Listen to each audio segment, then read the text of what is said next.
Good evening, Black people and all allies fighting for Black liberation, Black prosperity, and Black joy. I'm Charles Blow, and welcome to Prime. President Biden's first State of the Union address last night showed the nation what a difference 307 days can make in a presidency. Throughout the speech, not once did Biden mention Black people as a group when it came to the very issues that confront Black America the most, including issues of policing.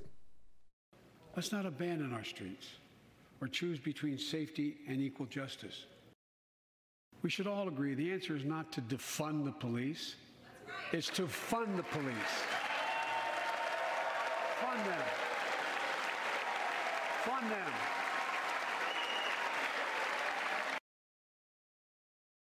Even when he called for Congress to beef up funding for HBCUs, he used the acronym and didn't specify the students who would stand to gain from the support.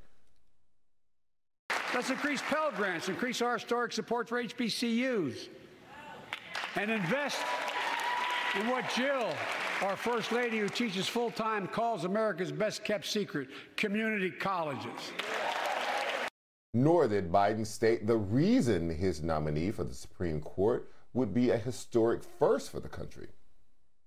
As I did 4 days ago, I've nominated the Circuit Court of Appeals Ketanji Brown Jackson, one of our nation's top legal minds, who continue in Justice Breyer's legacy of excellence. This is all a 180-degree turn from the Biden who addressed the nation 307 days before this, marking his first 100 days in his presidency. It was nearly a year ago before her father's funeral when I spoke with Gianna Floyd, George Floyd's young daughter. She looked at me, she said, "My daddy changed the world."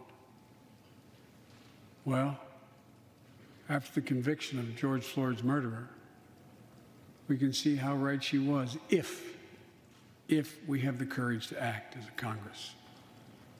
We've all seen the knee of injustice on the neck of Black Americans. Joining me now to discuss is Dr. Cornel West, philosopher, author, and activist.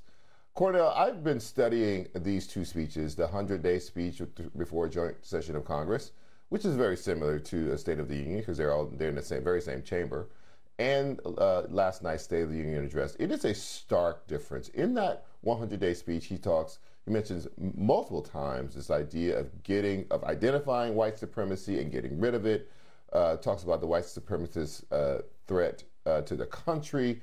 He talks about equality and specifically names Black people along with other groups of people. He specifically goes out of his way to talk about the George Floyd Act in very compelling ways, which is not always characteristics of the president's speeches. What changed in the last 300 days?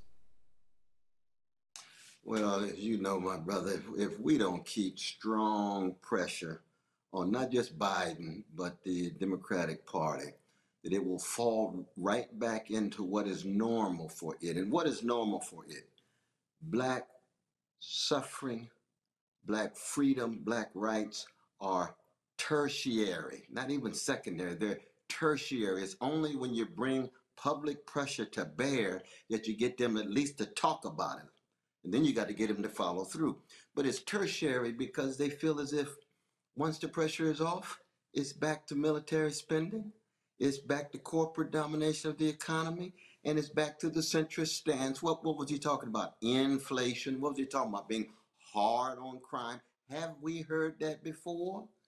That's the same neoliberal shit that we have heard over and over and over again that got us into this mess. And so it's just so sad that we have to see this over and over again. We will see Brother Biden talk strongly about democracy in Ukraine. Now, we've got to be in solidarity with our precious Ukrainian brothers and sisters, both in their suffering and their resistance. We've got to be in solidarity and resistance for the Russians who are protesting the war, because we know Putin's a gangster. We know that. We know that. But the point is, Biden himself is first and foremost a neoliberal politician whose priority is militarism abroad, centrism at home, and when he gets to it, some symbolic gesture having to do with race. Now that we've got a black woman headed toward the Supreme Court, we will never hear Biden say anything substantive about race, let alone white supremacy, as long as he's in office. I mean, that's just the way he rolls. It's a sad truth, but I think we have to acknowledge that. I wrote a column for tomorrow's New York Times. It's on their site right now. You can take a look at it if you'd like. It's called An Open Letter to President Biden from a Dispirited Black Voter.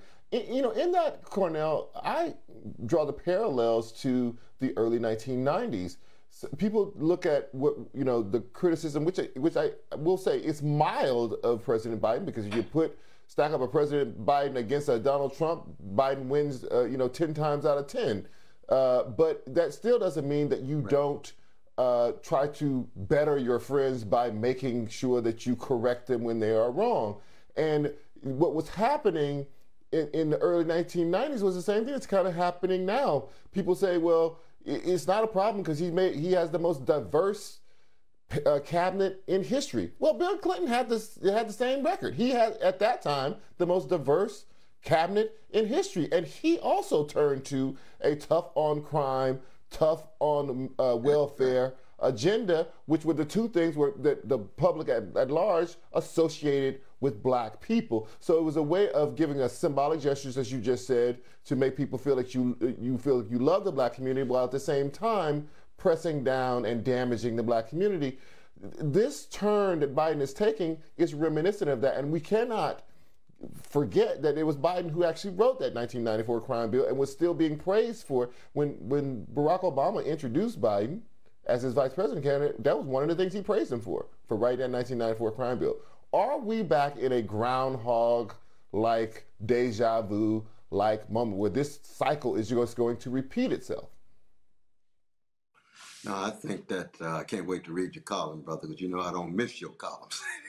Indeed, New York Times. But I think we are in some ways back to the 1990s. We got to keep in mind that President Biden not only was responsible and the architect for the new Jim Crow. It's not just the mass incarceration regime, but he was also very, very critical under Bush for the invasion and the occupation of the Iraqis. Now, that was a criminal war of aggression. Now, Putin's war, criminal war of aggression. Different circumstances, Putin gangster to the core, we know that. But how many innocent Iraqis died? 500,000 or so. That's a lot of people. Each life is precious. I'm a Christian about human life, you see. So that we shouldn't be surprised if we have a feeling of deja vu. And the deja vu is not just the fact that the wars then take on a life of their own, but the war profiteers, the armed manufacturers who get anything they want, as much money as they can get. Sometimes they get more than they asked for. The last time the military budget was passed by both parties just a few months ago. Asked for $748 billion, he got $768 billion. So that when it comes to the priority of not just poor and working people, the priority of black people, we're an afterthought, though, brother. We just have to be honest about that. And we're not an afterthought when we organize and mobilize and bring pressure to bear. But if we don't organize and mobilize and bring pressure to bear, they will bring in all kind of black faces in high places who will accommodate themselves to an unjust status quo that will make them look like the success that they have is the measure of progress, rather than the plight and predicament of poor and working people, poor and working black people, who we should also note end up sending their children to the army to fight these wars as opposed to the upper classes. So we're in a very grim and dim situation, but black people have been there before. We're gonna come back. We're gonna bounce back. Right. Oh yeah, we're gonna bounce back. Let me ask you about the strategy of addressing, or maybe not addressing, or coming up to the point of trying to address black issues or racial issues without ever mentioning race, as the president did in this particular speech. A few weeks ago, the New York Times reported can we control? We can roll that back. Reported on the Biden administration's new plan to address environmental racism without using race as an identifying factor. You know, what is this thing? Can this even be done? Can we deal with issues of voting rights without mentioning race? Can we deal with issues of police accountability, reform, and safety in our communities without dealing forthrightly with race? Is there something about that chamber last night that changed the president's mind about overtly dealing with race, white supremacy, black oppression, the oppression of immigrants and their plight? I mean, what was it? Well, you remember the subtitle of our dear sister Michelle Alexander's book, The New Jim Crow, Race in the Age of Color Blindness. You see, so that to not mention race is always already a sign of denial. There's no way you can confront the various dimensions of white supremacy and racism without acknowledging the role that race and class and gender and a whole host of other factors are playing.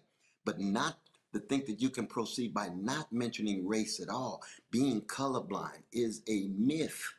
It's a form of denial and avoidance that ends up rationalizing centrist neoliberal public policy that makes black faces in high places look so radical and progressive, and it turns out to be milquetoast. Dr. Cornel West, thank you as always for your time tonight, sir. I appreciate it.